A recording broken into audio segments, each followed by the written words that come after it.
نحمده ونصلي على رسوله الكريم اما بعد فاعوذ بالله من الشيطان الرجيم بسم الله الرحمن الرحيم رب اشرح لي صدري ويسر لي امري واحلل عقدة من لساني يفقهوا قولي. السلام علیکم. کیا حال ہے آپ لوگوں کا؟ آپ سب کے پاس پمفلٹ ہے؟ سب کے پاس ہونا چاہیے. یہ جو پمفلٹ اس وقت میں آپ کے ساتھ پڑھوں گی انشاءاللہ، یہ ریسنٹلی چھپوایا ہے. ایسا ہے کہ جو فال آف بغداد ہوا ہے اور سقوط بغداد، اس پر ہر مسلمان پریشان ہوتا ہے کہ، اور نہ صرف یہ کہ اس واقعے سے بلکہ کانسٹنٹلی ہم دیکھ رہے ہیں کہ اس صدی میں مسلمان ایک کے بعد ایک ظلم و ستم کا نشانہ ہو رہا ہے، خواہ وہ اپنوں کے یا غیروں کے. لیکن اگر دیکھا جائے تو ہم سب سمجھتے ہیں کہ اس وقت امت مسلمہ کا جو رول ہونا چاہیے یا جو اس کی ذمہ داری بنتی ہے وہ نہیں نبھائی جا رہی اور وہ پوری طرح ادا نہیں ہو رہی. اس میں ہم سب پریشان ہوتے ہیں لیکن یہ سمجھ میں نہیں آتا کہ کیا کریں. پھر بعض اوقات یہ بھی ہوتا ہے کہ لوگ ہم سے ایکسپیکٹ کرتے ہیں کہ ہم ان کی رہنمائی کریں. یہ سمجھ میں نہیں آتا کہ کیا کریں، کس کو کیا کہیں، کب کیا کہیں. تو قرآن پاک ہی کی چند آیات کو اس پیمفلٹ میں جمع کیا گیا ہے، اور کراچی میں ہم یہ کر رہے ہیں کہ اسٹوڈنٹس کے ذمہ لگایا ہے کہ وہ میکسیمم لوگوں تک آگے پہنچائیں. یعنی اپنے گھر میں پڑھ کے سنائیں، کسی اسکول میں پڑھ کے سنائیں، کہیں رشتہ داروں کی گیدرنگ میں، محفل میں، جس چیز کو دے سکیں دیں. تو بنیادی طور پر اس کا میسج کیا ہے کہ اب بھی نہ جاگے تو، یعنی اس سے مطلب کیا ہے اب بھی نہ جاگے تو، یعنی امت مسلمہ کب تک اپنی ذمہ داریوں سے کنارہ کشی کر کے یا اپنے فرائض ادا نہ کر کے خواب غفلت میں مبتلا رہے گی. اس کا مجھے رات ایک تجربہ بھی ہوا. کل رات ہم فیصل آباد سے آ رہے تھے تو راستے میں کچھ گاڑی خراب ہو گئی، راستہ کچھ لمبا ہو گیا. اب ہوتا یہ ہے کہ جب سفر لمبا ہو جاتا ہے تو آپ چلتے چلتے پہلے تو دیکھتے رہتے ہیں ڈرائیور کس طرح چلا رہا ہے، کوئی ادھر ادھر کچھ نہ، حالانکہ آپ کی ذمہ داری نہیں ہوتی، لیکن آپ بلا وجہ کانشیس رہتے ہیں کہ کیا ہو رہا ہے. کوئی چھوٹی سی چیز بھی آگے پیچھے ہو رہی ہے تو آپ سمجھتے ہیں کہ جیسے اس کو کنٹرول کرنا آپ کا کام ہے، لیکن ایک وقت آتا ہے کہ آپ تھک جاتے ہیں.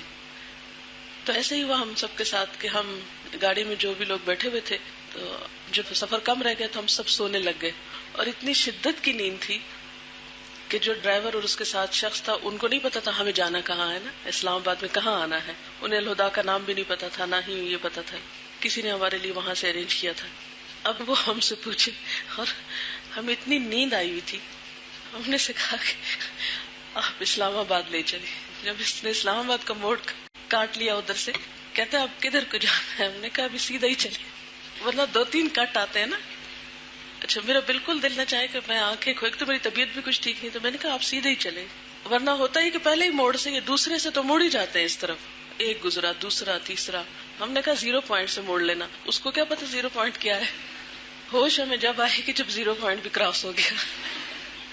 تو میں نے اسما کو جگایا، میں نے کہا اسما اب بھی نہ جاگے تو مری پہنچ جائیں گے، کیونکہ ہمیں وہ سیدھا ہی لے جا رہا تھا اور ہم آپ پارا پہ چلے گئے. Can you imagine? یعنی ہمیں اس قسم کی نیند تھی کہ وہ ہمیں پوچھتا تھا تو ہم آنکھ کھولتے تھے اندھیرے میں، کچھ سمجھ نہیں پہ کہتے ابھی سیدھا چلے. پھر یہ ایک راستے میں جو موٹر وے پہ وہ ہوتا ہے نا چیک آؤٹ کرتے ہیں جب، تو اسما نے سوتے سوتے بیگ سے نکالا اور اس کو دے دیا. جب اسلام آباد انٹر ہو تو پھر ایک چوکی آتی ہے، پھر اسی طرح جھومتے نکالا تو پھر دے دیا. کہتے ماما وہ شخص ہنس رہا تھا کہ یہ خود تو سو رہے ہیں اور ہمیں پڑھا رہے، اب بھی نہ جاگے. تو خیر یہ تو ایک لطیفہ تھا کہ جو اس کے ساتھ ہوا.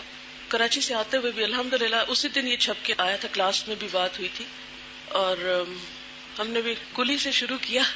کلی ہوتا ہے نا جو سامان اندر لے جاتا ہے، اس سے شروع کیا. پھر ٹکٹ بنانے والوں کو بورڈنگ پاس جو ایشو کرتے ہیں ان کو دیا، پھر آگے جو چیک کرتے ہیں پولیس ان کو دیا، پھر آگے جب آخری چیکنگ ہوتی ہے بورڈنگ پاس چیک کر کے جہاز کی طرف بھیجتے ان کو دیا. پھر جہاز میں بیٹھے تو ایئر ہوسٹس کو دیا. وہاں سے جو پائلٹ تھے ہمارے ساتھ کراچی سے ایک اور بہن استفائی ہیں، تو انہوں نے ایئر ہوسٹس کو دیا کہ اس کو تقسیم کر دیں. وہ کہنے لگی میں پہلے آگے سے پوچھ لوں تو پھر تقسیم کرتی ہوں.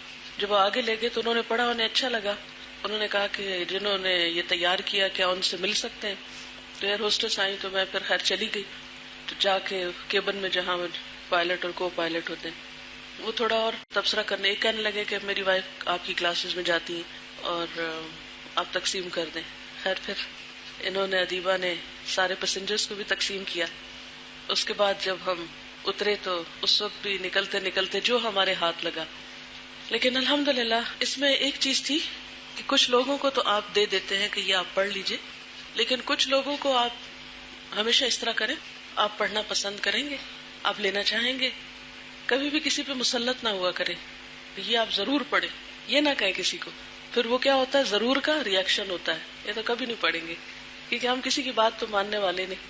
تو جب آپ کسی سے کہتے ہیں آپ پڑھنا چاہیں گے، آپ پڑھنا پسند کریں گے، تو اس میں یہ ہوتا ہے کہ دوسرا شخص کرٹسی میں پھر حامی بھر لیتا ہے. بہرحال اب ہم ذرا اگر آپ پڑھنا چاہیں تو ظہر الفساد فی البر والبحر بما کسبت ایدی الناس لیذیقہم بعد الذی عملوا لعلہم یرجعون. ظاہر ہو گیا فساد خشکی اور سمندر میں لوگوں کے ہاتھوں کی کمائی کی وجہ سے، تاکہ وہ ان کو ان کے بعض اعمال کا مزہ چکھائے، شاید کہ وہ لوٹ آئیں، یعنی اپنے برے کاموں سے باز آ جائیں. اس وقت جبکہ دنیا بھر میں فساد اور بے سکونی کی لہر دوڑ رہی ہے، ہر طرف بے یقینی اور بد امنی کی کیفیت پائی جاتی ہے، ایسے میں قدرتی طور پر ہر شخص پریشان ہے کہ وہ اس صورتحال میں کیا کرے. مگر کیا پریشان کن حالات کو دیکھ کر محض پریشان ہو جانا ہی پریشانی کا حل ہے، یا پھر یہ حالات ہم سے کچھ اور کرنے کا بھی تقاضا کرتے ہیں؟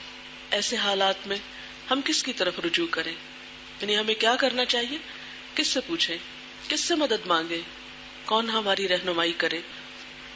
ظاہر ہے یہ کام وہی کر سکتا ہے جو ہمارے حالات، ان کی وجوہات اور نتائج سے ہم سے بڑھ کر واقف ہو، اور وہ اللہ تعالیٰ کے سوا اور کون ہو سکتا ہے؟ وہ جو ہر چیز پر قدرت اور پورا اختیار رکھتا ہے، وہ جس کے آگے زمین و آسمان کی ہر چیز جھکی ہوئی ہے، اسی کی فرما بردار ہے. آئیے اس کی طرف رجوع کرے اور اس سے رہنمائی طلب کرے. مصائب اور آفات ایک تنبیہ ہیں، یعنی وارننگ ہوتی ہیں. جب کوئی مصیبت آتی ہے، کوئی تکلیف آتی ہے، اس کی حیثیت کیا ہوتی ہے، کیوں آتی ہے تکلیف؟ یہ دراصل اللہ تعالیٰ کی طرف سے ہمیں جگانے کے لیے یا وارن کرنے کے لیے کہ ہوشیار ہو جاؤ. ہر نگاہ عبرت رکھنے والے کے لیے افراد اور قوموں کی زندگیوں میں آنے والی آفات اور تباہیوں سے سبق سیکھنا ضروری ہے. ان کو گردش زمانہ یا محض ایک حادثہ کہہ کے گزر جانا نقصان دہ ثابت ہو سکتا ہے. عموماً لوگ جب کوئی مصیبت آتی ہے تو کیا کہتے ہیں، ایکسیڈنٹ ہو گیا، ایکسیڈنٹ کہتے ہیں نا، یا حادثہ ہو گیا. لیکن سبق نہیں سیکھتے اس سے کہ کیوں ہوا، میری غلطی کہاں تھی، دوسرے کی غلطی کیا تھی، آئندہ مجھے کس چیز سے بچنا چاہیے کہ یہ حادثہ نہ ہو. کچھ تو قدرتی آفات ہوتی ہیں. اب مثلاً پچھلی قوموں پہ جتنی بھی سزائیں آئی ہیں، جتنی بھی قومیں برباد ہوئی ہیں، عاد ہو، سمود ہو، قوم نوح ہو علیہم السلام، ان سب پہ قدرتی آفات آئی ہیں نا. کسی پہ سیلاب آیا، کسی پہ آندھی آئی، کسی پہ اور اسی طرح کے زلزلہ آیا. تو دنیا کی تاریخ میں ان سارے واقعات کو کیا کہا جاتا ہے، قدرتی آفت. اور بس اس سے سبق نہیں سیکھتے ہم. جبکہ قدرتی آفات ہوں یا ویسے کوئی بیماری یا تکلیف یا پریشانی ہو، مثلا میں نے اپنی بیماری سے بہت سبق سیکھا ہے اور مجھے وجہ پتہ چل گئی کہ کیوں ہوئی ہوں میں بیمار. اور آئندہ مجھے کوشش کرنی چاہیے کہ میں نصیحت پکڑ کے، عبرت پکڑ کے ان اسباب سے پرہیز کروں. تو خواہ ہماری ذات پہ کوئی تکلیف آئے، بیماری آئے، یا پھر دنیا میں کوئی تکلیف آئے، یا امت مسلمہ پہ کوئی تکلیف آئی ہے، تو یہ سب کیا ہے، دراصل ایک وارننگ ہے، اللہ تعالیٰ کی طرف سے ایک تنبیہ ہے.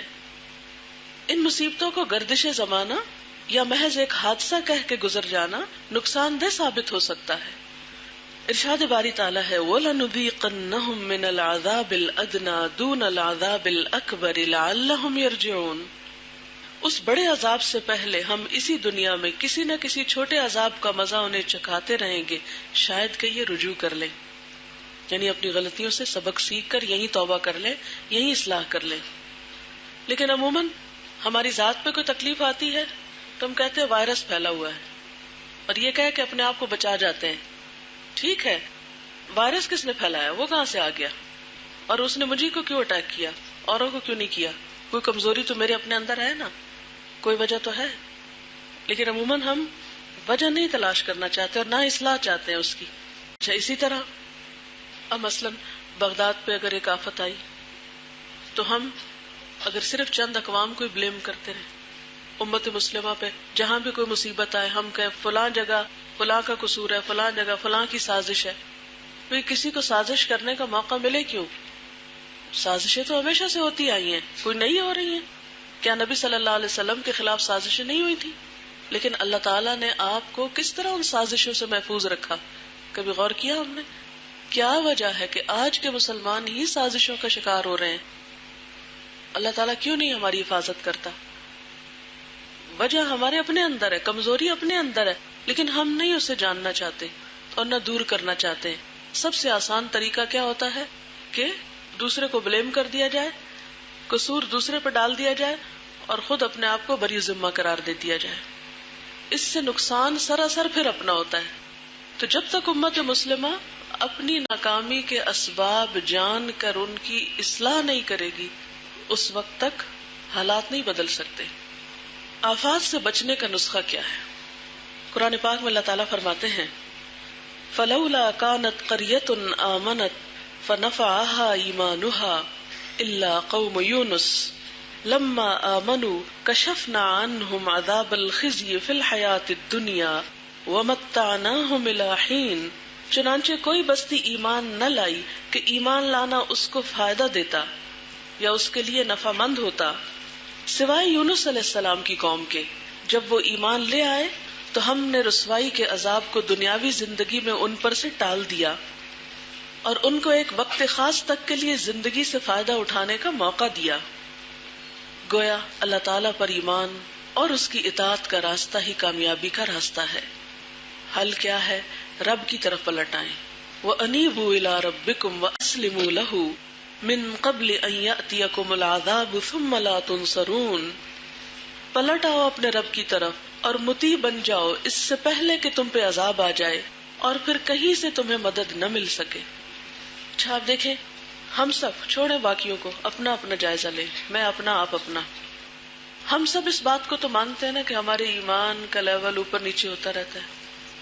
کبھی عبادت شوق سے کرتے ہیں، کبھی عبادت پھیکی پھیکی ہونے لگتی ہے، کبھی نیکی کے کام میں دوڑتے ہیں اور کبھی نیکی کے کام میں چلتے بھی نہیں، بیٹھ جاتے ہیں.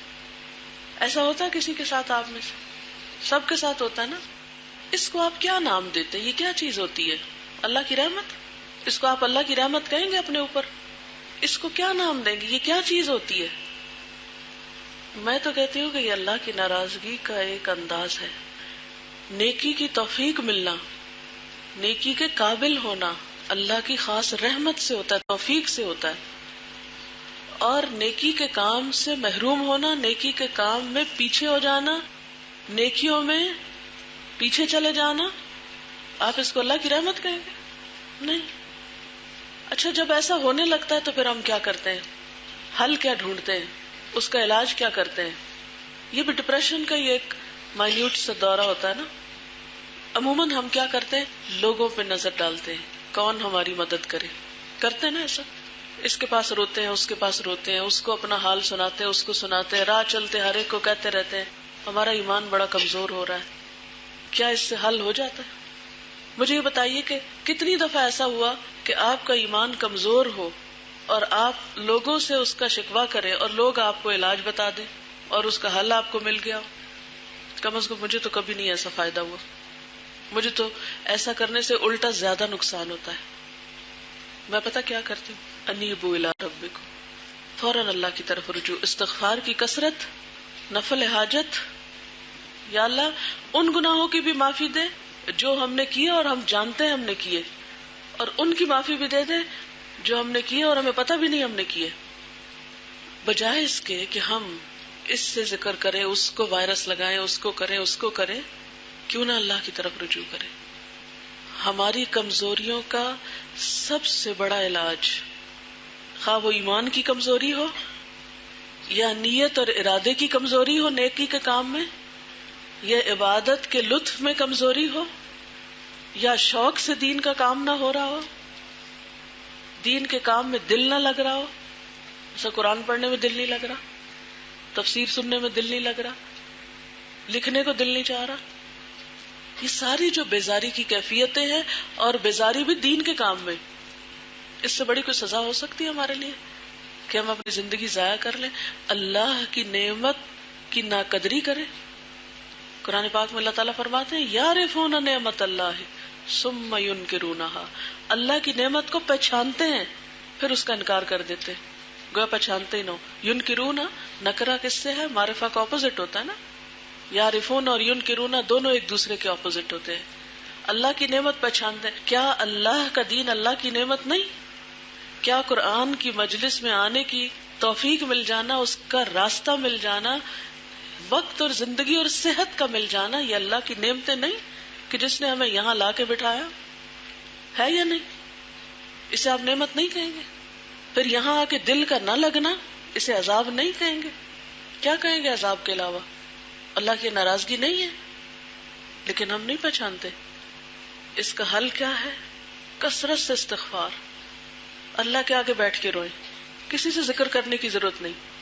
اور آپ دیکھیں پکاریں، جو دکھی دل اور مصیبت زدہ دل اللہ کو پکارتا ہے اللہ تعالیٰ تو اس کی پکار فوراً سنتا ہے۔ یہ بات میں کیوں اتنی شدت کے ساتھ کہہ رہی ہوں؟ میں نے یہ ہفتہ جو قرآن نہیں پڑھا ہے نا، میں جانتی ہوں میرے دل کے اوپر کیا گزری ہے، حالانکہ میں کیسٹ تلاوت کی لگا کے سن لیتی ہوں بیچ میں، کیونکہ کان بھی میرے نہیں سن پاتے۔ جب مجھے فلو کا اٹیک ہوتا ہے تو میرے سب سے زیادہ آنکھیں، ناک، کان، پورا یہ جو اوپر کا حصہ ہے جو سارا استعمال ہوتا ہے سوچ بچار میں اور بولنے میں اور پڑھانے میں اور پھر لوگوں کی بات سننے میں، سب متاثر ہوتا ہے، شدید متاثر ہوتا ہے۔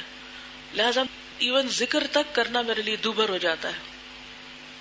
میں چونکہ پرسنلی ریسنٹلی اس ایکسپیرینس سے گزری ہوں، تو ان دنوں میں جو کچھ میں سوچتی رہی ہوں اور جو کیفیات میرے اوپر آتی رہی ہیں، اس کو میں رکھ کے سوچتی رہی ہوں ان سارے لوگوں کے بارے میں جو قرآن سے تعلق نہیں رکھتے، یا جن کا تعلق قرآن سے مضبوط نہیں ہے، یا جو قرآن کی نعمت کی قدردانی نہیں کرتے، پھر ان کے دلوں کا حال کیا ہوتا ہوگا۔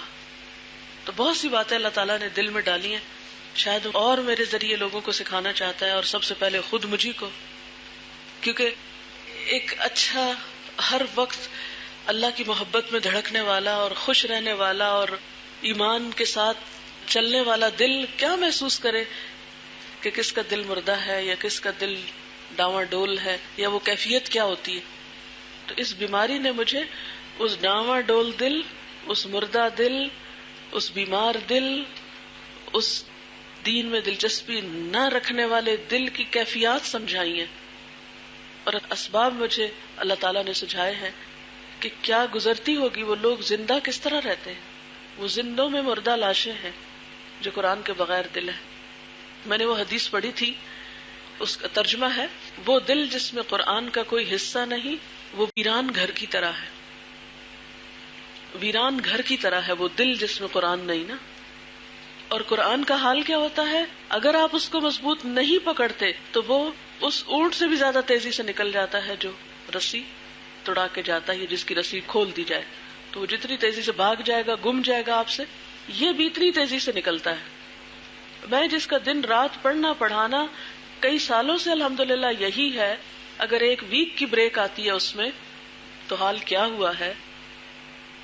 تو جو لوگ قرآن ایک سال پڑھ کے پھر پڑھنا چھوڑ دیتے ہیں یا تعلق کم کر لیتے ہیں، تو میں بہت اچھی طرح محسوس کر سکی ہوں کہ پھر ان کا حال کیا ہوگا، اور پھر انہیں کرنا کیا چاہیے۔ کہ میں اپنے اوپر بہت سے تجربے ان دنوں کرتی رہی ہوں کہ مجھے اپنے آپ کو ٹھیک کرنے کے لیے کیا کرنا ہے، کیا کرنا ہے۔ اور جس چیز نے بہت زیادہ فائدہ دیا ہے وہ یہ کہ جس دن میں پڑھا تو نہیں پا رہی تھی، لیکن آخری دن مجھے یہ تھا کہ میں پھر 3-4 دن اور غائب ہوں گی تو میں اپنی کلاس کو ذرا دیکھ جاؤں، کیونکہ جن لوگوں کو آپ روز دیکھتے ہیں تو مجھے سورۃ کہف کی وہ آیت یاد آ رہی ہے کہ وَاصْبِرْ نَفْسَكَ مَعَ الَّذِينَ يَدْعُونَ رَبَّهُمْ بِالْغَدَاةِ وَالْعَشِيِّ يُرِيدُونَ وَجْهَهُ وَلَا تَعْدُ عَيْنَاكَ عَنْهُمْ تُرِيدُ زِينَةَ الْحَيَاةِ الدُّنْيَا وَلَا تُطِعْ مَنْ أَغْفَلْنَا قَلْبَهُ عَنْ ذِكْرِنَا وَاتَّبَعَ هَوَاهُ وَكَانَ أَمْرُهُ فُرُطًا۔ وَاصْبِرْ نَفْسَكَ، جما کے رکھو اپنے نفس کو، اپنے آپ کو، اپنے دل کو، کس کے ساتھ؟ مع الذین، ان لوگوں کے ساتھ، یدعون ربہم، جو پکارتے ہیں اپنے رب کو بالغداۃ والعشی، صبح و شام، ولا تعد عیناک عنہم، اپنی نگاہیں ان سے نہ پھیرنا، اپنی نگاہیں نہیں ہٹانا ان سے. میں نے کہا میرے دل کا قرار کس میں ہے کہ میں قرآن کی مجلس میں جا کر بیٹھوں، بھلے میں نہیں پڑھا سکتی، میں ان لوگوں کو جو صبح شام اپنے رب کو پکارتے ہیں، جو اس مجلس کو سجاتے ہیں، میں ان کے ساتھ جا کے بیٹھ جاؤں، بس میرا علاج اسی میں. اور جو ہی میں گئی ہوں، تھوڑی دیر میں بیٹھی ہوں، میں زیادہ بیٹھ بھی نہیں سکتی تھی، تھوڑی دیر بیٹھی ہوں، تفسیر لگی رہی، کیسٹ چل رہی تھی، میں بھی سنتی رہی ہوں، لیکن صرف دیکھنے نے، صرف ان کے ساتھ بیٹھنے نے، صرف بیٹھنے نے میرے اندر ایک بہت بڑا فرق کیا. اور پھر اس کے ساتھ استغفار، اس کے ساتھ اپنے گناہوں کی جانچ پڑتال، کیونکہ ہر وقت جب آپ مصروف ہوتے ہیں نا تو اپنی بہت سی غلطیاں آپ کو نہیں نظر آتی، آپ کہتے ہیں اچھا ابھی دیکھتی ہوں، چلو آگے، چلو ابھی دیکھتی ہوں، چلو آگے. ہاں ایک اور بڑی مصیبت، جب بیمار ہوتا ہے انسان، نماز میں آپ زیادہ قیام نہیں کر سکتے، نوافل نہیں پڑھ سکتے، بمشکل فرض آپ ادا کرتے، وضو نہیں کر سکتے، کیونکہ مجھے بخار اس طرح کا تھا کہ وضو کرنے سے میرے سارے جسم میں درد شروع ہو گئی، تو مجھے تیمم کرنا پڑا 2 دن. اب وضو نہیں کر سکتے، وضو آپ کے اوپر سے کتنی میل اتارتا ہے. تو یہ جتنی بھی چیزیں ہیں، اچھی مجلس، نماز کا خشوع، ذکر کی کثرت، اور ایسے لوگوں کو دیکھنا بھی کہ یدعون ربہم بالغداۃ والعشی یریدون وجہہ، جو صرف خالی خولی اونچی اونچی آواز میں پڑھنے والے نہیں بلکہ یریدون وجہہ. کیونکہ ہوتا پتہ کیا ہے، جب ہم 2-4 لوگوں سے ملتے ہیں تو بعض اوقات ہمیں خالص لوگ نہیں بھی ملتے، لیکن جب آپ ایک بھری مجلس میں بیٹھتے ہیں نا، میں جب اپنی کلاس میں بیٹھتی ہوں نا پڑھانے کے لیے، تو کبھی کسی اسٹوڈنٹ میں نظر پڑتی ہے، کبھی کسی پہ پڑتی، کبھی کسی پہ، بہت زیادہ چہرے دیکھتی ہوں. تو آپ یقین مانیں کہ بعض اسٹوڈنٹس کے چہروں پر ایسی خشیت ہوتی ہے، ایسا خشوع ہوتا ہے، ایسا تقویٰ ہوتا ہے، کوئی آیت ان کے اندر اس طرح جا رہی ہوتی ہے کہ صرف اس ایک کو دیکھنا کافی ہو جاتا ہے. یریدون وجہہ، ان کے چہروں سے خدا ترسی ٹپک رہی ہوتی ہے، اور وہ آپ کے ایمان کو بڑھانے کے لیے بہت کافی ہوتے ہیں. تو یہ نہ سمجھے کہ استاد سے شاگرد ہی سیکھتے ہیں، شاگردوں سے استاد بہت کچھ حاصل کرتا ہے. اور ایسے لوگوں کی معیت میں بیٹھنا، ایسے لوگوں کے ساتھ. اب یہ آیت آپ کو پتہ ہے کس کے لیے اتری تھی؟ اللہ کے رسول صلی اللہ علیہ وسلم کے لیے، جن کے پاس جبریل امین آتے تھے، جن کی صحبت فرشتوں کی تھی، جو اللہ تعالیٰ سے براہ راست ہم کلام ہوئے تھے. ان کو کہا جا رہا ہے کہ اپنے آپ کو جما کے رکھیے، وَاصْبِرْ نَفْسَكَ مَعَ الَّذِينَ يَدْعُونَ رَبَّهُمْ بِالْغَدَاةِ وَالْعَشِيِّ يُرِيدُونَ وَجْهَهُ، جو خالص اللہ کی رضا چاہتے، کوئی ریاکاری کا ذکر نہیں کرتے، دکھاوے کے کام نہیں کرتے. وَلَا تَعْدُ عَيْنَاكَ عَنْهُمْ تُرِيدُ زِينَةَ الْحَيَاةِ الدُّنْيَا، ان کو چھوڑ کے تو دنیا کی زینت چاہو گے. اور دوسرا علاج وَلَا تُطِعْ مَنْ أَغْفَلْنَا قَلْبَهُ عَنْ ذِكْرِنَا، اس شخص کی بات نہیں ماننی جس کے دل کو ہم نے اپنے ذکر سے غافل کر دیا. غافل لوگوں کی مجلس سے دور بھاگنا، غافل لوگوں سے دور ہو کر اللہ سے ڈرنے والوں کی صحبت اختیار کرنا. وَاتَّبَعَ هَوَاهُ، اور ایسے لوگوں سے دور بھاگنا جو اپنے خواہشات کے بندے ہیں، خواہشات کے پیروکار ہیں. کیونکہ جو خواہشات کے بندے ہوتے ہیں ان کو اور کسی چیز سے دلچسپی نہیں سوائے اپنی خواہشات کے، لہذا ان کی مجلس اور ان کا قرب بھی آپ کو دنیا کا بندہ بنا دیتا ہے. وَلَا تُطِعْ مَنْ أَغْفَلْنَا قَلْبَهُ عَنْ ذِكْرِنَا وَاتَّبَعَ هَوَاهُ، اور اس کی آخری صفت کیا؟ وَكَانَ أَمْرُهُ فُرُطًا، اور اس کا معاملہ افراط و تفریط پہ مبنی ہے. کوئی اس کی زندگی میں اسٹیبلٹی نہیں، کوئی استقامت نہیں، کوئی خدا ترسی نہیں، کچھ نہیں، کبھی کچھ کر لیا کبھی کچھ کر لیا. یعنی ایسا شخص کہ جس کے اندر کوئی آرگنائزیشن نام کی شے نہیں زندگی میں، نہ اپنی عبادات میں، نہ اپنے کام میں، نہ کسی اور چیز میں، جس کے اندر کوئی توازن نہیں. تو ایسے لوگوں کے ساتھ بیٹھ کے پھر آپ کی زندگی سے بھی توازن اٹھ جاتا ہے. بہرحال جب بھی کوئی تکلیف ہو، روحانی ہو یا جسمانی ہو یا کوئی قدرتی آفت ہو یا کچھ بھی ہو، کیا کرو؟ وَأَنِيبُوا إِلَىٰ رَبِّكُمْ، اپنے رب کی طرف لوٹ آؤ، اس سے مدد مانگو. وَأَسْلِمُوا لَهُ مِن قَبْلِ أَن يَأْتِيَكُمُ الْعَذَابُ ثُمَّ لَا تُنصَرُونَ. ایسے حالات میں ضرورت اس بات کی ہے کہ انفرادی اور اجتماعی سطح پر اپنی اصلاح کی فکر کی جائے، اپنی اصلاح کی فکر کی جائے. اگر ہم تمام دنیا کے حالات کے بگاڑ کی اصلاح نہیں کر سکتے تو کم از کم اپنی اصلاح تو کی جا سکتی ہے. تو آئیے ہم اپنی اصلاح کی طرف توجہ کریں، اپنی ذات سے شروع کریں، کیونکہ وہ مصائب جن میں آج دوسرے گھرے ہوئے ہیں کل ان لوگوں کو بھی گھیر سکتے ہیں جو آج محض تماشائی ہیں. واتقوا فتنة لا تصيبن الذين ظلموا منكم خاصة واعلموا ان اللہ شدید العقاب. اور بچو اس فتنے سے جس کی شامت مخصوص طور پر صرف انہی لوگوں تک محدود نہ رہے گی جنہوں نے تم میں سے گناہ کیا ہو، اور جان لو کہ اللہ سخت سزا دینے والا ہے. گناہوں کی معافی مانگ لیں، اللہ تعالیٰ سے اپنے گناہوں کا اعتراف کریں اور استغفار کا خصوصی اہتمام کریں. ارشاد باری تعالیٰ ہے وَأَنِ اسْتَغْفِرُوا رَبَّكُمْ ثُمَّ تُوبُوا إِلَيْهِ يُمَتِّعْكُمْ مَتَاعًا حَسَنًا إِلَىٰ أَجَلٍ مُّسَمًّى وَيُؤْتِ كُلَّ ذِي فَضْلٍ فَضْلَهُ وَإِن تَوَلَّوْا فَإِنِّي أَخَافُ عَلَيْكُمْ عَذَابَ يَوْمٍ كَبِيرٍ. اور یہ کہ تم اپنے رب سے معافی چاہو اور اس کی طرف پلٹ آؤ تو وہ ایک مدت خاص تک تم کو اچھا سامان زندگی دے گا اور ہر صاحب فضل کو اس کا فضل عطا کرے گا. لیکن اگر تم منہ پھیرتے ہو تو میں تمہارے حق میں ایک بڑے ہولناک دن کے عذاب سے ڈرتا ہوں. سیدنا ہود علیہ السلام نے اپنی قوم سے یہی فرمایا وَيَا قَوْمِ اسْتَغْفِرُوا رَبَّكُمْ ثُمَّ تُوبُوا إِلَيْهِ يُرْسِلِ السَّمَاءَ عَلَيْكُمْ مِدْرَارًا وَيَزِدْكُمْ قُوَّةً إِلَىٰ قُوَّتِكُمْ وَلَا تَتَوَلَّوْا مُجْرِمِينَ. اے میری قوم کے لوگو، اپنے رب سے معافی چاہو پھر اس کی طرف پلٹ آؤ، وہ تم پر آسمان کے دہانے کھول دے گا اور تمہاری موجودہ قوت پر مزید قوت کا اضافہ کرے گا. مجرم بن کر منہ نہ پھیرو. اس میں ایک خاص غور کے قابل بات آپ نے دیکھی استغفار کے فائدوں میں، تمہاری موجودہ قوت پر مزید قوت کا اضافہ کرے. تو انفرادی طور پر آپ کی ویکنس کا علاج پھر کیا ہوا؟ کمزوری کا علاج کیا ہے؟ پھر قوت کی کمی، چاہے ایمان کی ہو چاہے روح کی ہو، کسی کی بھی علاج کیا؟ استغفار. تمہاری موجودہ قوت پر مزید قوت کا اضافہ کرے گا. اور ولا تتولوا مجرمین، نافرمان بن کے، مجرم بن کے، قصور اور گناہ کے بوجھ سر پہ لاد کے مت پھرو. وتوبوا الی اللہ جمیعا ایھا المؤمنون لعلکم تفلحون. اور اے مومنو، تم سب مل کر اللہ سے توبہ کرو تاکہ تم فلاح پاؤ. اس موقع پر ہم سب کو اجتماعی توبہ کا اہتمام کرنے کی ضرورت ہے. یہی ہماری موجودہ کمزوری اور بے بسی میں قوت کا ذریعہ بن سکتا ہے. اسی میں کامیابی کی ضمانت ہے اور مشکلات کا حل بھی اسی میں ہے. اللہ کو کثرت سے یاد کریں. بیرونی مشکلات کے مقابلے میں اندرونی دنیا میں سکون پیدا کریں، یعنی دل کو اپنے دیکھیں تاکہ حالات کا بہتر طور پہ مقابلہ کرنے کے قابل ہوں. ارشاد باری تعالیٰ ہے الا بذکر اللہ تطمئن القلوب. سنو، اللہ کی یاد ہی وہ چیز ہے جس سے دلوں کو اطمینان نصیب ہوتا ہے. اور اللہ تعالیٰ کا وعدہ بھی ہے فَاذْكُرُونِي أَذْكُرْكُمْ وَاشْكُرُوا لِي وَلَا تَكْفُرُونِ. بس تم مجھے یاد کرو، میں تمہیں یاد کروں گا، میری شکر گزاری کرو اور ناشکری سے بچو. صبر، نماز اور دعا سے مدد لیں.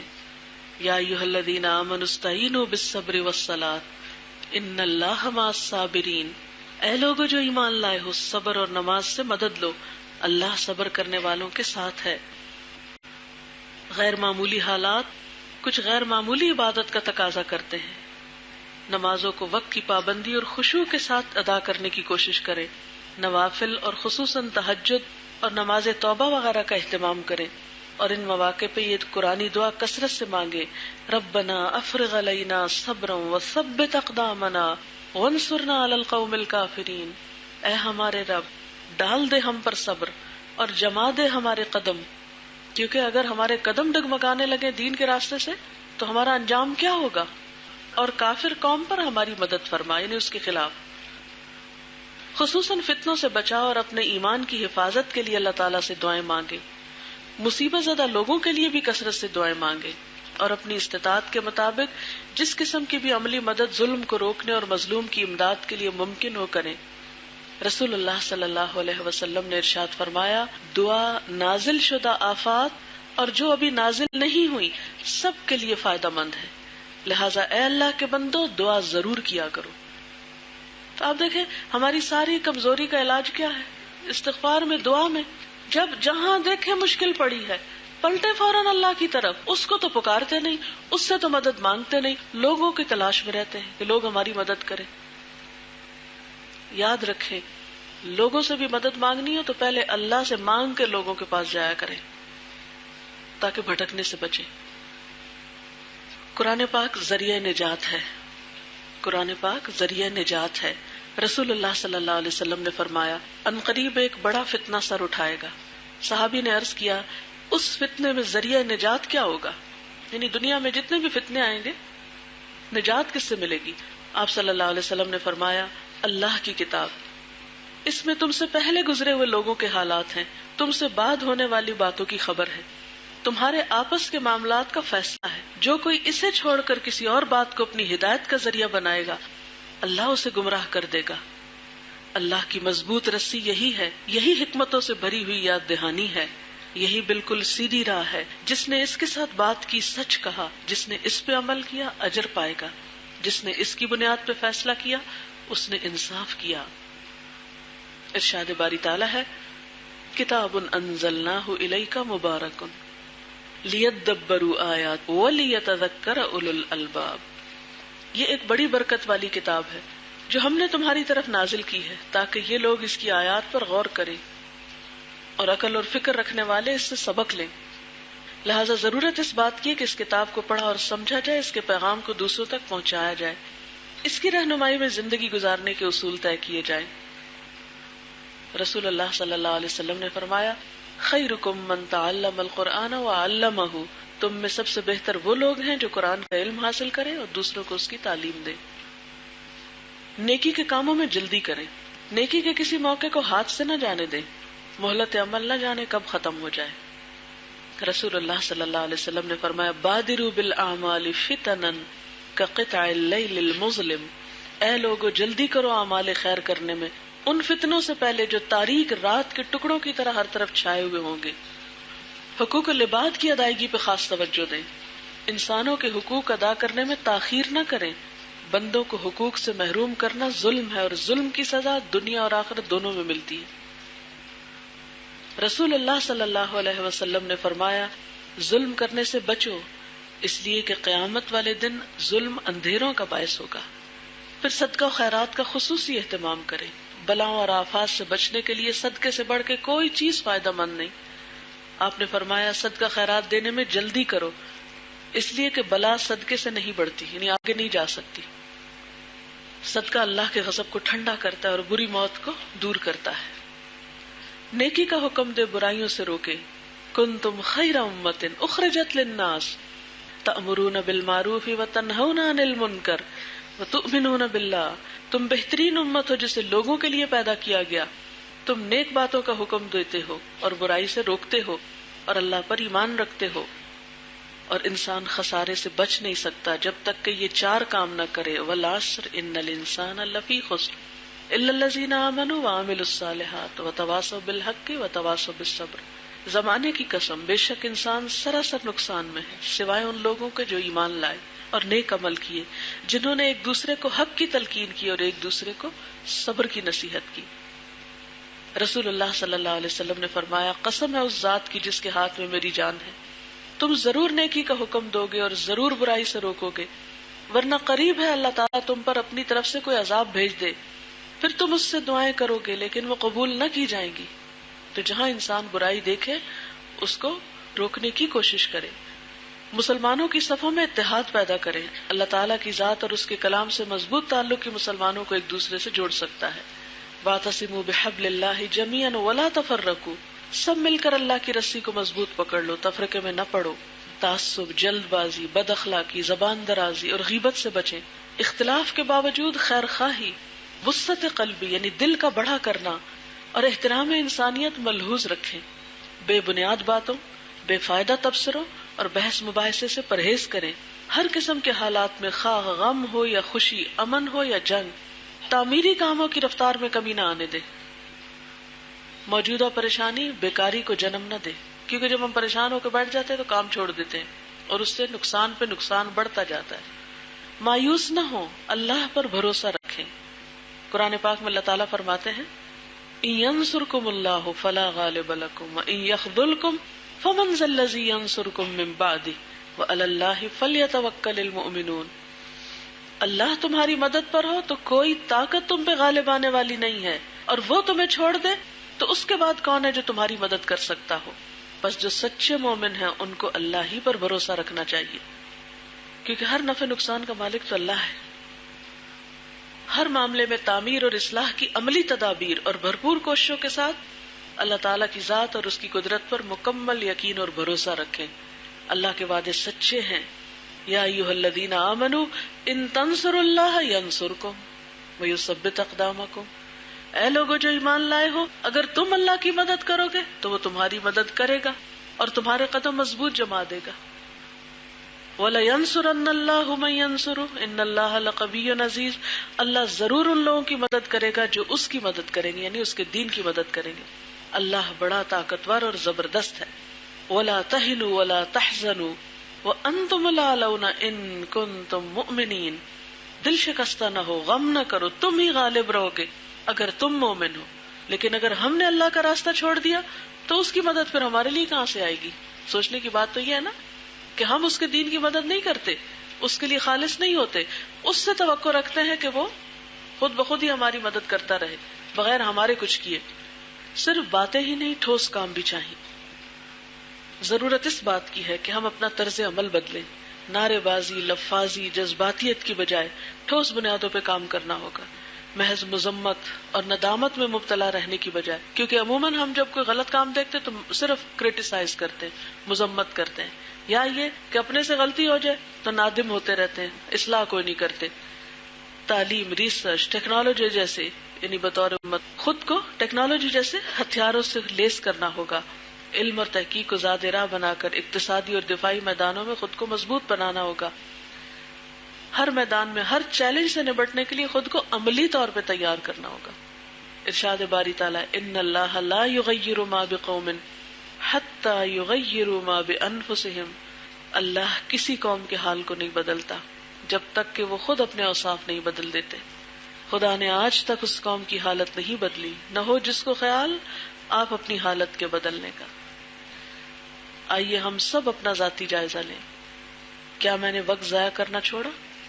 کیا میں نے سستی، کاہلی اور غفلت چھوڑی؟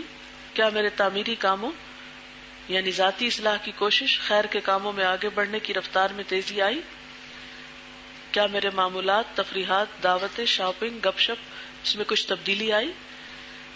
کیا میں نے اپنے فرائض، عبادات اور ذمہ داریاں ادا کرنے کی فکر کی؟ کیا میں نے اخلاقی برائیاں مثلا غیبت، جھوٹ، جھگڑا اور خیانت چھوڑ دی؟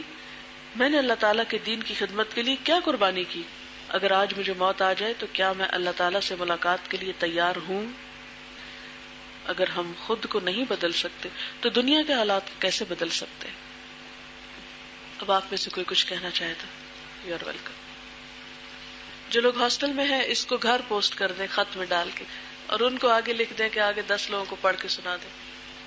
بالکل، ایمان کمزور ہے نا، اپنے اندر کمزوری ہے، جب تک یہ دور نہیں ہوگی تو ہم اٹھ ہی نہیں سکتے۔ مقابلے کی قوت اس وقت ہوتی ہے جب آپ خود مضبوط، دیکھیں نا، جیسے میں بیمار ہوں، میں کمزور ہوں جسمانی طور پہ، کوئی آ کے میرے اوپر خدا نخواستہ حملہ کرے تو میں کیا کر سکتی ہوں؟ کچھ کر سکتی ہوں؟ کچھ نہیں کر سکتی۔ بعین ہی اگر ایمانی طور پر کمزور ہوں، روحانی طور پہ کمزور ہوں، تو کوئی بھی میرے سامنے آئے تو میں کہاں سے مقابلہ کر سکتی ہوں؟ اور پھر آپ یاد رکھیں کہ ایمانی قوت جو ہوتی ہے وہ جسمانی سے بڑھ کر ہوتی ہے، اس کو مضبوط کرنے کی ضرورت ہے، اور اس کے لیے اخلاص چاہیے ہوتا ہے، ہر کام صرف اللہ کے لیے۔ جب تک یہ نہ ایمان نہیں مضبوط ہوتا، کیونکہ شرک ہے نا، کسی اور کی خوشی کے لیے کام کرنا، لوگوں کو راضی کرتے پھرنا، لوگوں کی نظروں میں اچھا بننا، یہ شرک ہے، شرک اصغر ہے، جس خرابی کا شکار ہم انجانے سے ہو جاتے ہیں، تو اس سے پھر کاموں میں اخلاص پیدا ہی نہیں ہوتا، برکت ہی نہیں آتی۔ آپ اللہ کے لیے خالص ہو کے تو ایک دفعہ دیکھیں، پھر آپ دیکھیں تو آپ کی چھوٹی چھوٹی کوششیں کتنی کارآمد ہوتی ہیں۔ ہم چھوٹی چھوٹی ظاہری چیزوں کے اوپر تو خوب توکل رکھتے ہیں، لیکن اللہ تعالیٰ چونکہ نظر نہیں آتے، اس کی طاقت اور قوت بھی ہم محسوس نہیں کرتے، اس لیے اس پہ بھروسہ نہیں کرنا چاہتے۔ اور کوئی کچھ کہنا چاہے؟ بالکل، ہمارے پاس وقت ہے، مہلت ہے، لیکن ہم موت کے لیے تیار نہیں ہیں۔ ہم سب سمیت میرے اپنے آپ سے پوچھیں، ہم اپنی نمازوں سے مطمئن ہیں؟ وہ کون سا دن پھر زندگی میں آئے گا جب ہم مطمئن ہو کے صاف ستھری اچھی نماز پڑھیں گے؟ وہ کوئی الگ دن طلوع ہوگا؟ کیا ہم جو کام کر رہے ہیں، مثلاً آپ قرآن پڑھ رہے ہیں اور میں پڑھا رہی ہوں، کیا ہم حق ادا کر رہے ہیں؟ جتنی ہم میں ہمت، طاقت، وقت ہے، کیا ہم اس کو صحیح استعمال کر رہے ہیں؟ جو ہم نے کسی سے کوئی قرضہ لیا ہے یا کوئی امانت ہے ہمارے پاس، ہم نے لوٹانے کی فکر کی ہے؟ یعنی ہم واقعی تیار نہیں ہیں موت کے لیے. جتنے قصور ہم اپنے خود جانتے ہیں، کوئی اور تو نہیں جانتا. اگر خود اپنے لیے سچے دل سے رو کے معافی نہیں مانگتے تو بعد والے ہمارے لیے معافی مانگیں گے؟ وہ بھی ہم جیسے ہی ہے نا. وہ ہمارے لیے کتنا رو کے مانگیں گے، اور کون کس کے لیے کتنا رو کے دعائیں مانگتا ہے. کسی نے اپنا تجربہ بھیجا ہے، میرا جب ایمان کا لیول کم ہو تو میں حاجت کے نفل پڑھ کر یہ دعا خصوصاً پڑھتی ہوں: اللہم اغفر لی خطیئتی وجہلی واسرافی فی امری وما انت اعلم بہ منی، اللہم اغفر لی ہزلی وجدی وخطئی وعمدی وکل ذالک عندی. کہتی ہے کہ اس کے بعد ایک دم میرے دل کی کیفیت بدلتی ہے. الحمدللہ. یہ مسنون دعاؤں میں دعا شامل ہے. یعنی ہم دو ایکسٹریم پہ چلے جاتے ہیں نا، یا تو اللہ تعالیٰ کا نام ہی نہیں لیتے اور یہ کہتے ہیں سب کچھ ہم خود ہی کر لیں گے، اور یا پھر جب بگاڑ بیٹھتے ہیں کام تو پھر کہتے ہیں اللہ تعالیٰ سیدھا کر دے گا. یہ کسی اور نے لکھا ہے، میرے ساتھ بھی کچھ ایسا ہی ہوا. بخاری کی کلاس میں فصیحہ باجی نے بات کی کہ ہم لوگوں کی بجائے اپنا معاملہ اللہ کے سامنے پیش کیوں نہیں کرتے، اس کی طرف رجوع کیوں نہیں کرتے. میں بہت پریشان تھی اور اس کی وجہ مجھے خود بھی سمجھ نہیں آ رہی تھی. میں نے بہت دفعہ چاہا کہ کسی باجی سے شیئر کروں، لیکن پھر باجی کی بات یاد آتی اور میں مسلسل یہ پڑھتی رہی: اللہ اللہ ربی لا اشرک بہ شیئا. اور رات کو بھی کافی دیر نیند نہ آئی، رو کر اللہ سے دعا کی اور یہی دعا بار بار پڑھی اور کسی کے پاس نہ گئی، نہ کسی سے شیئر کیا. الحمدللہ مجھے بے حد سکون ملا، اور اس دوران میرا پورا بھروسہ اللہ پر تھا، کیونکہ ہم نے قرآن میں پڑھا ہے اللہ تعالیٰ ہر پکارنے والے کی پکار کو سنتا ہے جب وہ اسے پکارتا ہے. یہ دعا میں اگر کسی کو بھی پریشان دیکھو تو اس کو پڑھنے کے لیے کہتی ہوں. بہت اچھی بات ہے. اس میں آپ دیکھیں کہ رسول اللہ صلی اللہ علیہ وسلم پریشانی کے موقع پہ کیا کیا کرتے تھے؟ یہی دعا پڑھتے تھے نا: اللہ اللہ ربی لا اشرک بہ شیئا. اور پھر اسی طرح وہ ایک اور لا الہ الا اللہ العظیم الحلیم، وہ بھی ان دعاؤں میں لکھی بھی ہے.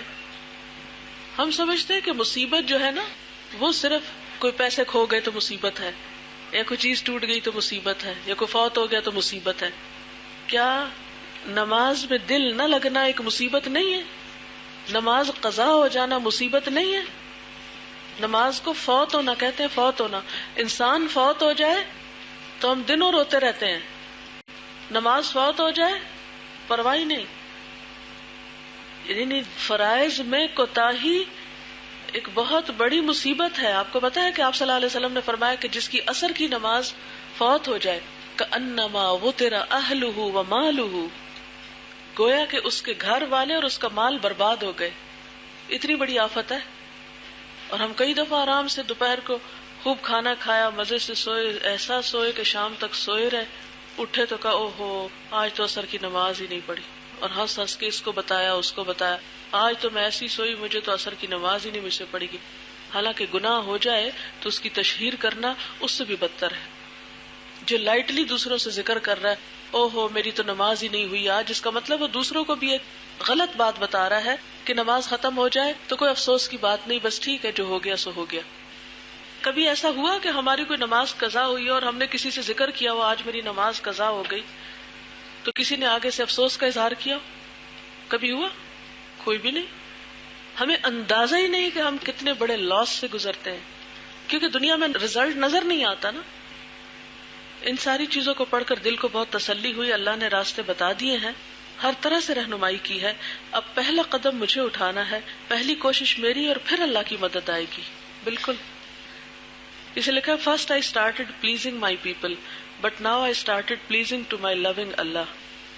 It's better to say please to Allah rather than people. دیکھیں کہ اللہ کی محبت حاصل ہونے کا مطلب یہ نہیں ہوتا کہ ہم انسانوں سے بے نیازی برتیں یا انسانوں سے محبت نہ کریں.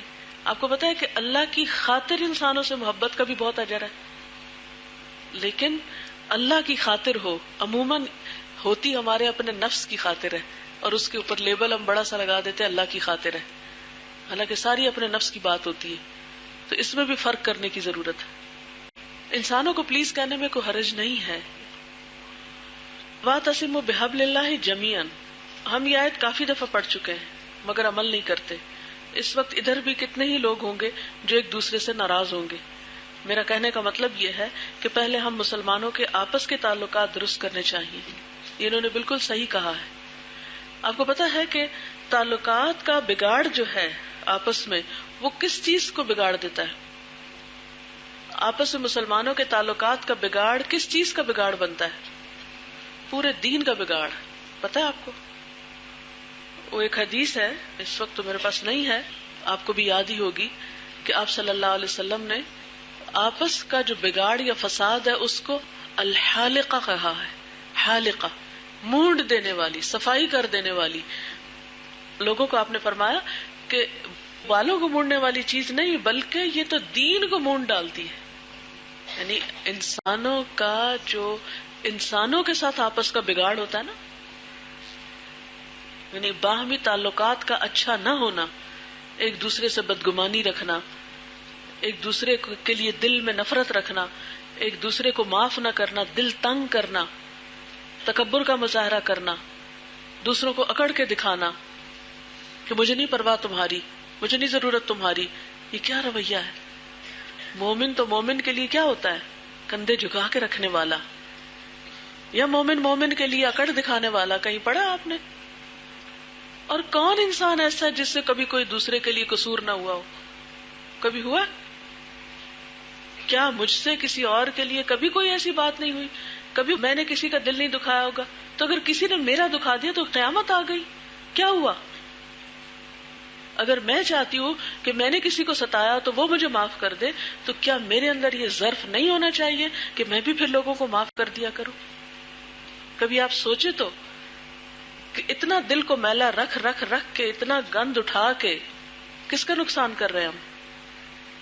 اور آپ نے فرمایا تھا کیا میں تمہیں بتاؤں، نماز، روزے، حج، زکوٰۃ سے زیادہ فائدہ مند چیز اصلاح ذات البین، لوگوں کے باہمی تعلقات کی اصلاح کرا دینا. نماز روزے سے افضل عبادت ہے، لیکن ہم بگاڑ سے خوش رہتے ہیں، ان اسباب کو دور نہیں کرتے جس سے بگاڑ پیدا ہو، اور زیادہ اس کو پرووک کرتے رہتے ہیں، اور دلوں میں پال پال پال پال کے اس کو اتنا بڑا کر دیتے ہیں کہ بالآخر وہ ہم ہی کو لے ڈوبتا ہے گناہ. دیکھیں دین کا کام جو ہے نا، یہ بہت بڑا کام ہے، ہر ایک کے بس کی بات نہیں ہے، بہت بڑا کام ہے. یہ تو انبیاء نے کیا تھا. آپ کو میری بات سمجھ آئی؟ دین کا کام، دین کی تبلیغ کا کام، دین کو پھیلانے کا کام انبیاء کا کام ہے. یاد رکھیں، چھوٹے دل والے لوگ اس کام کے قابل نہیں ہوتے. جو کسی کو معاف نہ کر سکے، جو اپنے دلوں سے حسد، بغض اور نفرتیں اور عداوتیں دور نہ کر سکے، جو تکبر دور نہ کر سکے، جو غلط فہمیاں نہ دور کر سکے، وہ لوگ اس کام کے قابل ہوتے ہی نہیں ہیں.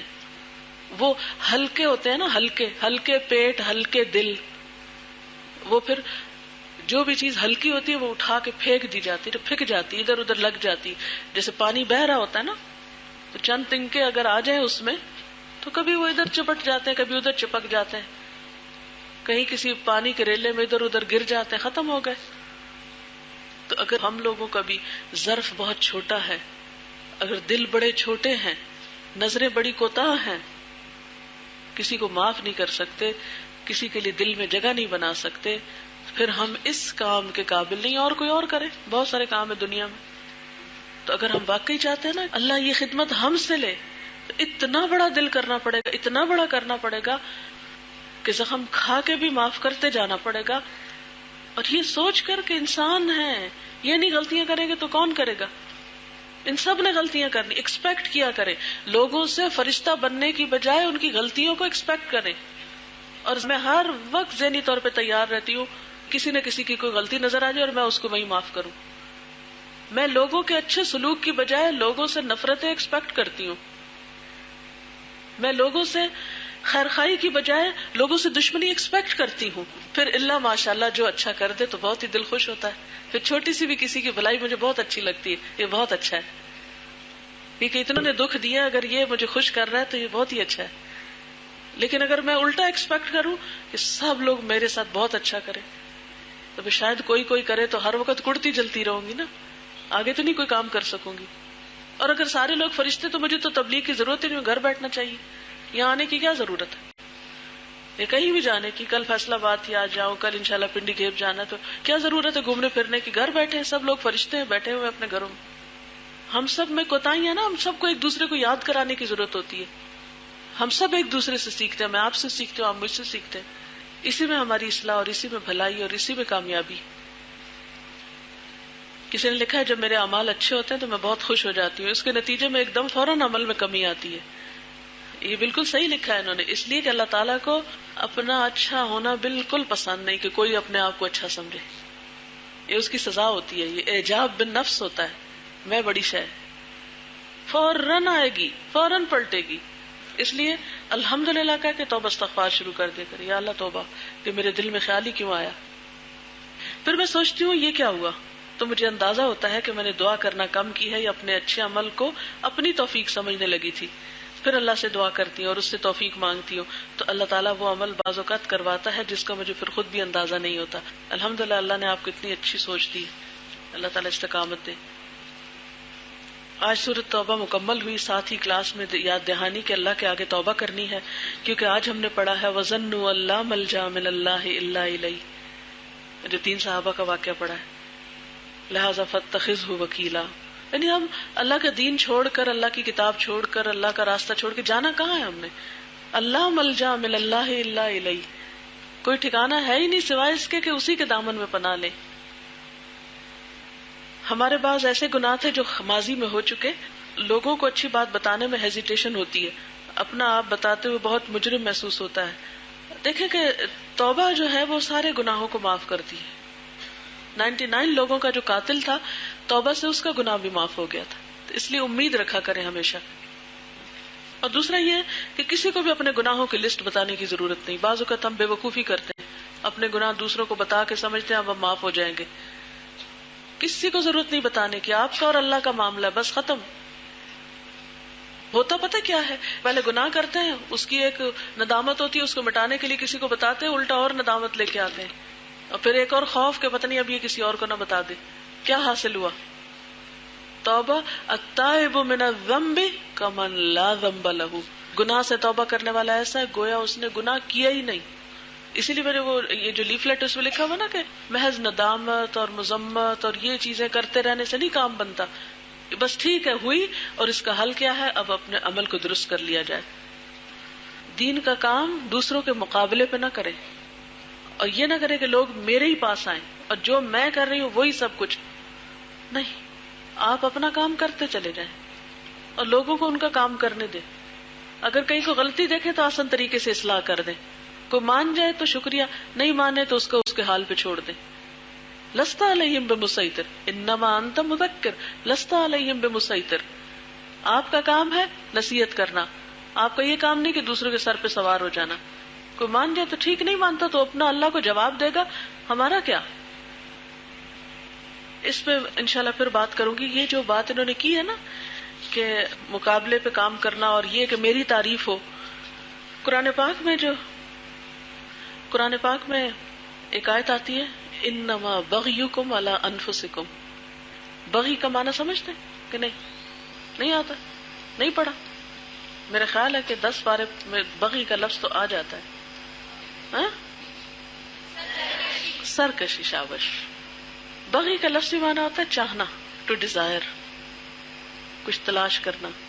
اب ہوتا کیا ہے کہ انسان کسی چیز کو چاہتا ہے، مال چاہتا ہے یا بڑائی چاہتا ہے یا اتھارٹی چاہتا ہے یا پوزیشن کوئی چاہتا ہے. اب کیا ہوتا ہے جب وہ چاہت پیدا ہو گئی نا دل میں کسی چیز کی، اب اس کو حاصل کرنے کے لیے پھر وہ جائز ناجائز ہتھ کنڈے استعمال کرتا ہے. یہاں سے کیا جنم لیتا ہے؟ پھر سرکشی جنم لیتی ہے. ٹھیک ہے نا؟ مجھے ہر کوئی بڑا مانے، یہ ہے میری چاہت. اب اس کو پورا کرنے کے لیے میں پھر کیا کروں گی؟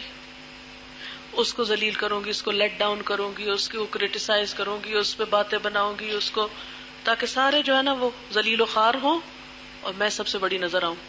یہ سرکشی ہے. اچھا، اس کا نقصان کس کو ہوتا ہے؟ انما بغیکم علی انفسکم. جو تمہاری بغی ہے نا، سرکشی، یہ تمہارے اپنے سروں پہ پڑے گی، تمہارے ہی سر پھوڑے گی، تمہیں ہی ذلیل کرے گی. تو جب تک ہمارے دل سے یہ مذموم چیزیں نکل کر خیر نہیں آتی نا، حقیقی سچی خیر، اپنے سب سے بڑے دشمن ہم خود ہیں، سب سے بڑے دشمن خود ہیں ہم. کوئی ہمارے ساتھ کیا دشمنی کرے گا؟ خود اپنے عمل ضائع کرتے ہیں غیبت کر کے، خود اپنے عمل ضائع کرتے ہیں تکبر کر کے، خود اپنے عمل ضائع کرتے ہیں ہر وقت بدگمانیاں کر کے، کیونکہ ان بعض الظن اسم ولا تجسسوا. تو جتنے بھی حرام کام ہے نا، یعنی جب انسان دنیا کی محبت میں حب جاہ، حب مال، حب اسٹیٹس، ان چیزوں میں مبتلا ہوتا ہے تو پھر سرکشی آتی ہے اس کے اندر، اور جب وہ آتی ہے تو اپنے ہی دین کا، اپنے ہی ایمان کا نقصان کرنا شروع کر دیتا ہے، اپنے ہی ہاتھوں اپنے کیے ہوئے کو تباہ کر کے رکھ دیتا ہے. اس شخص سے بڑا مظلوم اور قابل رحم کون ہوگا جو اپنے اوپر خود ظلم ڈھا رہا ہو؟ اس کا ہاتھ کون پکڑے گا؟ اوکے، اجازت چاہوں گی. سبحانک اللہم و بحمدک، نشہد ان لا الہ الا انت، نستغفرک و نتوب الیک. والسلام علیکم و رحمۃ اللہ وبرکاتہ.